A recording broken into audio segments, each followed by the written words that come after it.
One of the first things I think of with new anglers is when they get ready to tie lures on their line and they start to think about all the knots. Don't go nuts over knots. There's a bimini twist and there's a loop knot and there's a blood knot. You don't need to know all those.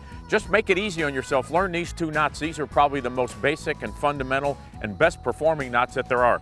The first one is an improved clinch knot.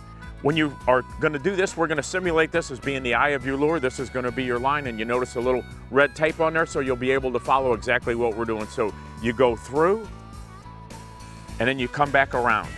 As you come back around, you want to make sure you got plenty of line to work with. And I put as many twists in this as big a bass as I want to catch. So we put 4 in there. Maybe I catch a 4 or 5 pound fish. You go back through the original loop, and then back through the little pretzel that you form. And as you do that, you're going to pull this, and before you pull it, you're always going to wet that line because heat is the absolute worst thing for your line.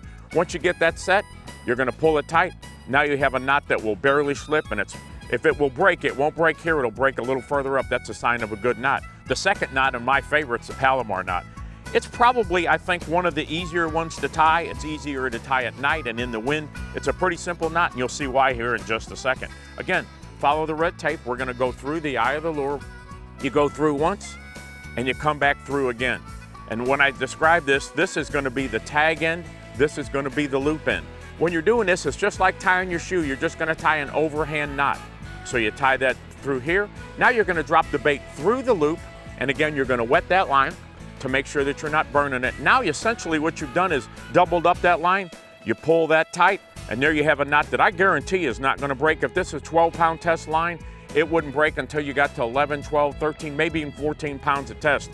Heat is the worst thing for your line, and even though somebody says extra tough or anything like that, don't believe that for a minute. Here's a strong piece of line. I'm going to tie a little overhand knot into this, and this is going to generate some heat because I'm going to pull this tight.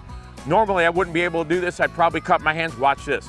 Boom, just that quick. So make sure that you're storing line in a cool place, that you tie a good knot, wet it down before you pull it, and I'll bet you what, I'll bet you that's going to lead you to the biggest fish you ever caught. For Real Tips, I'm Joey Monteleone.